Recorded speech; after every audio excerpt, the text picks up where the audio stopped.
Bismillah, alhamdulillah, salatu wassalamu ala rasulillah. Thank you guys all for coming. I see some familiar faces. It brings me great joy to see you guys here time and again. And I greet you all with the Islamic greeting, Assalamu alaikum wa rahmatullahi wa barakatuh, which simply means peace be upon you. Let's just get straight into it.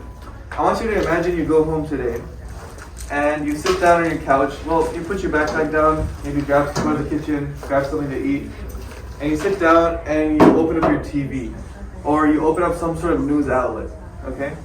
And I want you to imagine that there's breaking news, there's a huge headline. It says, man beheads 5-year-old. A man killed a 5-year-old kid. Now, for the sake of this example, let's say the man he's healthy, no mental illness, whatever. He just decided to do that out of his own free will. So let's get a show of hands. How many of you would say what this man did is morally wrong? Killing a child. Okay, so far so good. Now, I'm going to ask you guys another question, but I want you guys to think about it before you raise your hand. Was what this man did objectively wrong? If you're a Muslim, you should be raising your hand. Okay. So, in order to kind of understand the question, we need to understand the difference between an objective truth and a subjective truth. So, we have objective, and then we have subjective. Can someone give me an example of a subjective truth? Something which is subjective. Oreos taste good. Oreos taste good.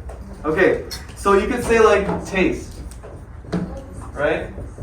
So if you say something tastes good, that is a subjective truth. That is true to you. Any other examples? What's another thing that's subjectively true? You could say smell. If something smells bad or something smells good.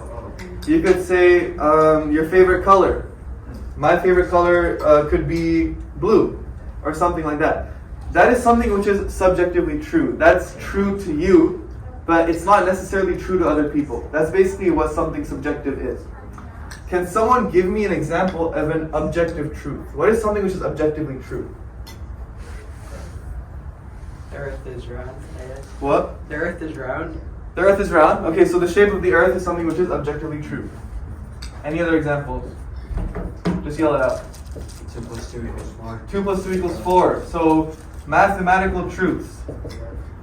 2 plus 2 equals 4 is something which is objectively true. Okay, so just to give you a definition, objective facts are not dependent upon one's feelings or opinions.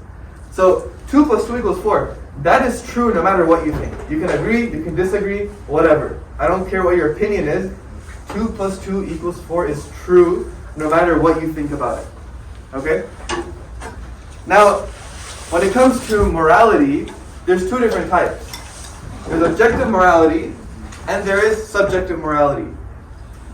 Now, I'm going to make a claim which at first may seem controversial, but hopefully by the end of today it won't be that controversial.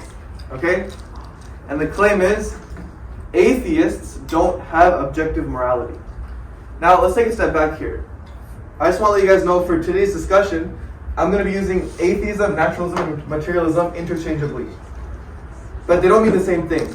Okay, naturalism means everything can be explained using natural processes, and materialism is the belief that the only thing that exists in the world is material stuff, like just physical stuff, like physicalism. So they're not the same thing, but they usually go together. Someone who's a naturalist is usually the other 2 things. So for the sake of this discussion, I'm going to be using atheist, naturalist, and materialist interchangeably. I just want to make that clear. Now, if morality is objective, where does it come from? What is its nature? Because on naturalism, objective morality does not exist. Let me give you guys an example, okay? Let's say we have a human being right here. That's me. And then let's say you have a snowman. I gave this example last semester as well. So you have a human being, you have a snowman. Okay. Now, I want you to imagine if someone took an axe. If someone took an axe and chopped off the head of the human being, and then they went and they chopped off the head of the snowman. So they decapitated the human and they decapitated the snowman. Is there a difference between the two? Okay, what's the difference? Anyone have any ideas? Is there a difference between killing a snowman and killing a human being? One is a live person, the other is an object. Okay, so one of them is alive. Okay, anything else? Any other differences? Okay, so that's a good start. So if you decapitate a human, you're killing someone. But this was never alive to begin with, is what you're saying basically. Okay, that's good. Except on naturalism, there is no difference between the two. Because both of these beings are composed of matter.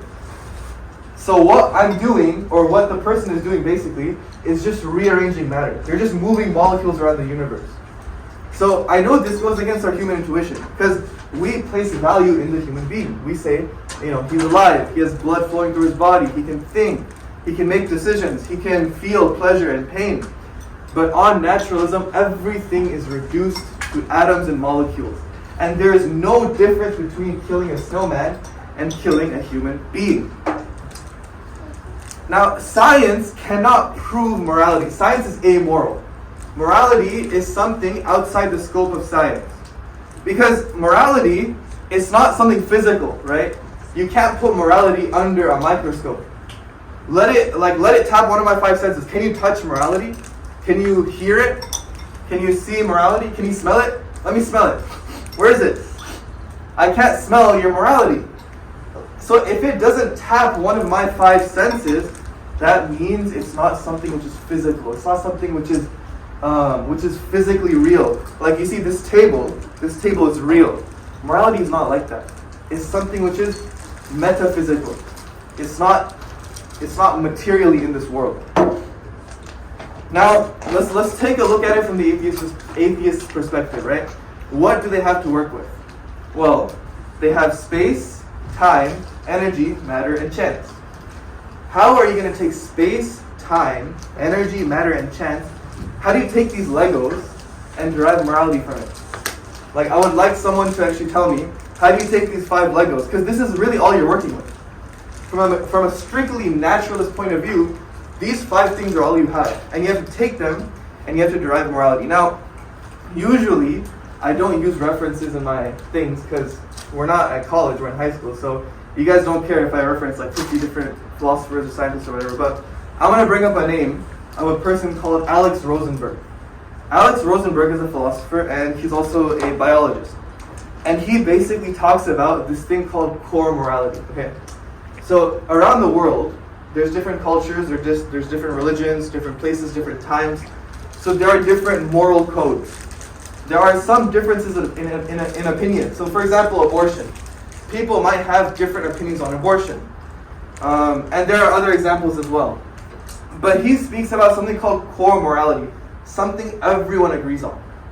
So that includes things like don't kill an innocent being, don't hurt a child, you have the right to what you earn. So these are things that everyone agrees on usually. So these are things that 99% of people agree on. You can't kill a child, you can't hurt a human being, helping people is good. So this is what he calls core morality. Now, he says that core morality is something which has evolved over time as the human being has evolved. And it is something which has helped us survive. So it's actually a survival mechanism. Morality is not objectively true. It's just something which we have adapted to. So it's basically an evolutionary delusion. It's not real. And what he does is that he poses a question, right?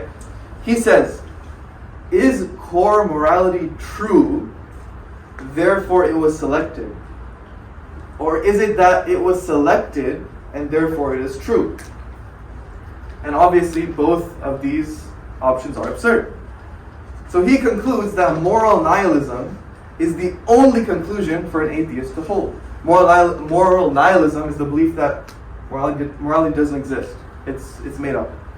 He says, our core morality isn't true, right, correct, and neither is any other. Nature just seduced us into thinking it's right. It did that because that made core morality work better. Our believing in its truth increases our genetic fitness.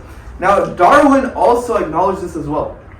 Darwin said that if we could have evolved under different environmental conditions, we would have different sets of morals. So, let me give you guys kind of a visual here, because I like visuals, right? This is us. We have evolved on this evolutionary trajectory. Let's call it Evo 1, right? So, right now we're on Evo 1, and we have certain moral codes, like don't hurt children, you have the right to what you earn, freedom, all this kind of stuff. So Darwin said, if we evolved on a different trajectory, let's call this Evo 2, we would have a completely different set of morals. So for example, he gave the example, if we evolved under the conditions of hive bees, we would consider it perfectly normal for a mother to try and kill her fertile daughters. That would be normal. Or you could think of praying mantises. Do you guys know what praying mantises do when they mate? What do?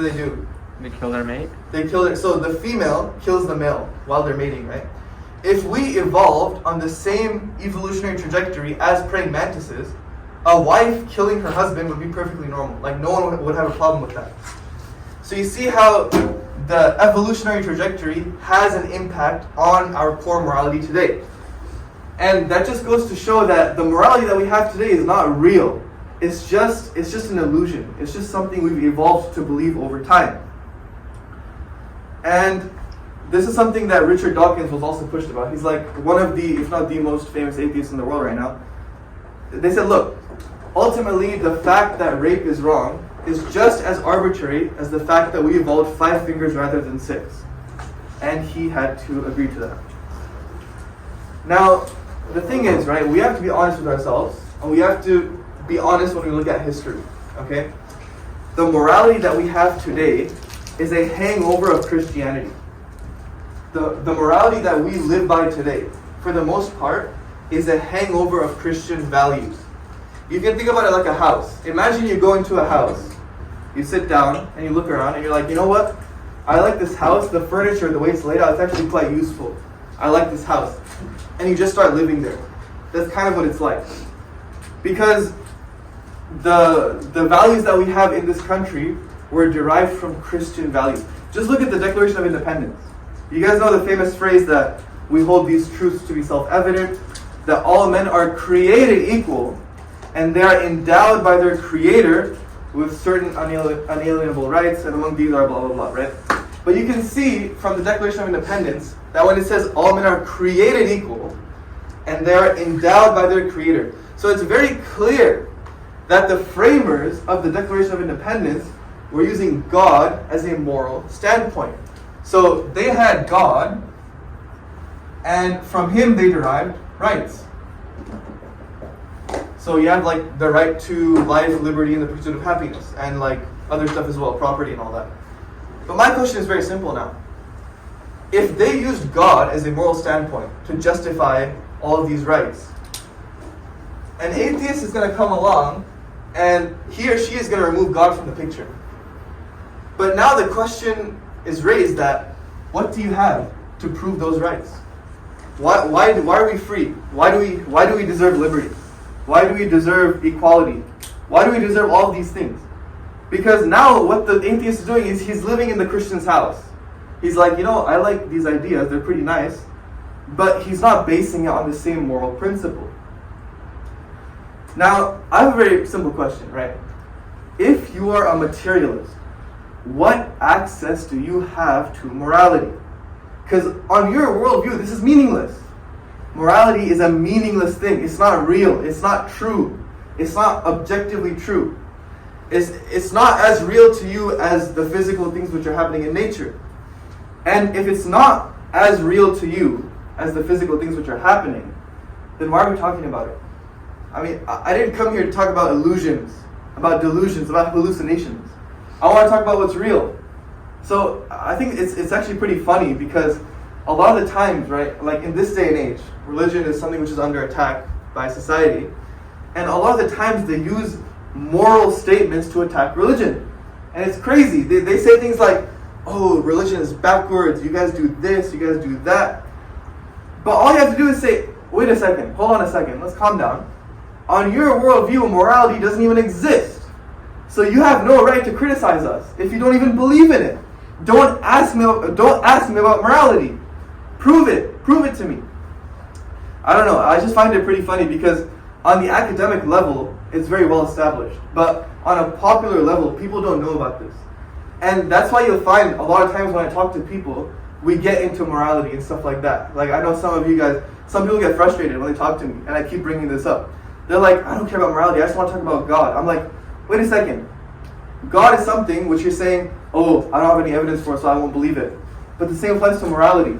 God is not physical, morality is not physical. So you should use the same standard here. At the end of the day, look, it doesn't matter how sophisticated or complicated someone comes up with a moral theory. It's completely irrelevant. It doesn't matter.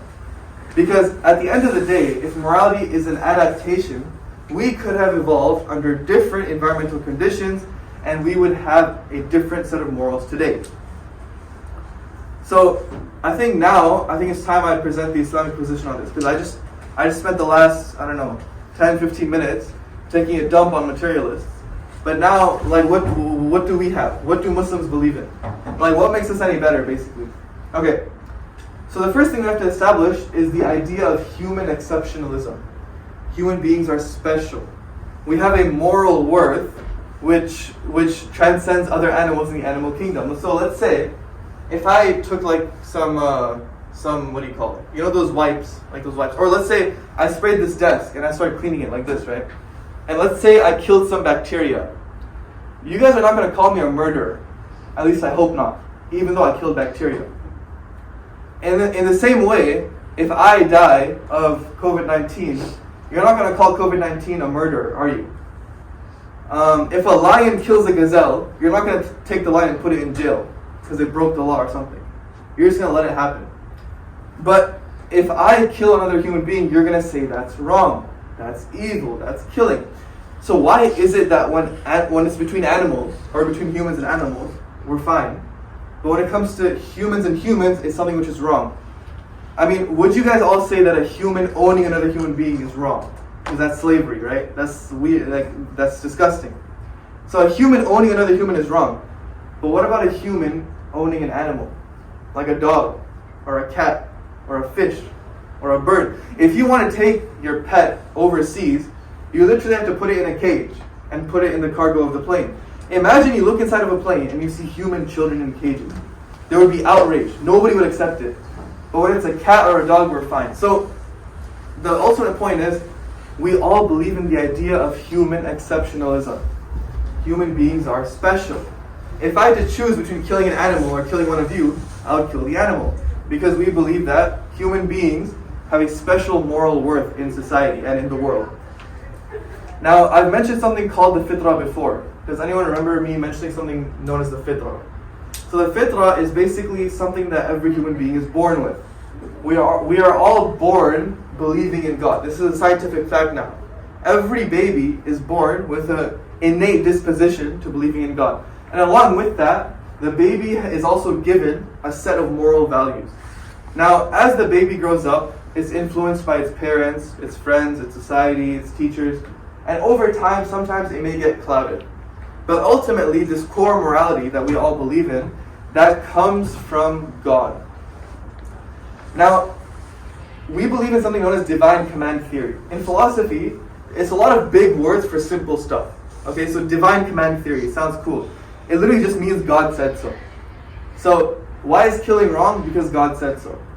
Why is this wrong? Because God said so. And that is actually the best way to substantiate objective moral values in this world. Because morality is something which is metaphysical. It's not real. We can't scientifically prove a moral statement. So morality is something which is metaphysical, and therefore it requires metaphysical evidence. So we as Muslims, we believe in an objective morality. Killing is objectively wrong. I don't care what you think of it. I don't care what I think of it. It doesn't matter what anyone thinks of it. Killing an innocent human being is wrong. I don't care who does it and who you're doing it to. But to a naturalist, they can't say the same thing. All they can say is, for me personally, I think it's wrong. It's just an opinion. It doesn't actually mean anything. So, at the end of the day, I just want you guys all to understand something, which is that there are two types of moral theory. There's objective morality and subjective morality. Subjective morality is just an opinion, right? So, let's say I'm having a conversation with a serial killer, right? And I say, what you're doing is wrong, right? I have the right to say that because I believe in objective morality. But if an atheist is talking to a serial killer and the atheist says what you're doing is wrong, the serial killer will be like, actually no, I think I'm right. And there's no way of telling who's right and who's wrong, because they might as well be arguing over what food is the best. Like what food tastes the best. It's the same thing. Because if it's all subjective, it's all about opinions, about what you think. But we don't believe in that. We believe that killing is objectively wrong. Rape is objectively wrong. Genocide is objectively... Bring anything you want. If you guys ever talk to a naturalist or an atheist, bring the most gruesome thing. Okay? Rape, killing, torture, genocide. Bring whatever. They can't say anything. Because to them, morality is an illusion. It's a delusion. It doesn't exist. It's not real. But to us, it is.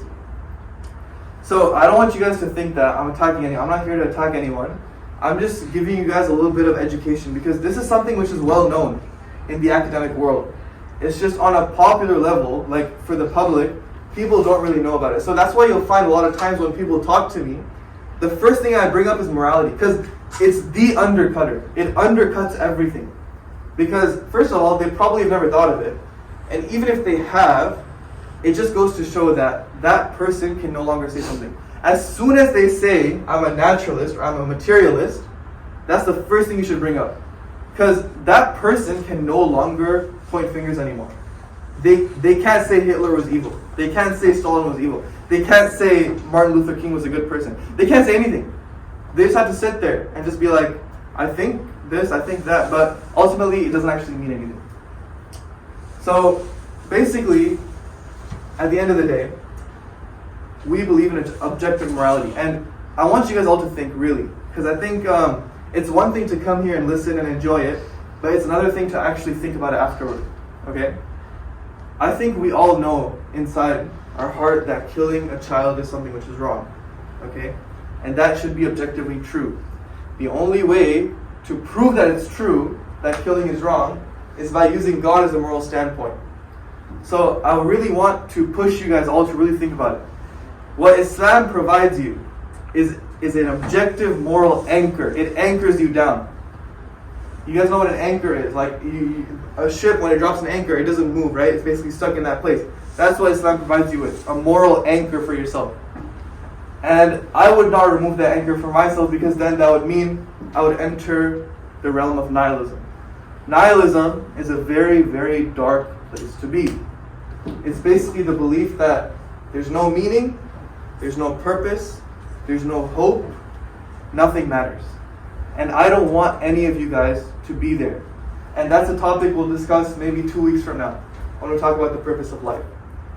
But morality is a very, very big topic. And I just want you guys to kind of get thinking and get your brains turning about this. So, thank you guys all for coming. Have a good day.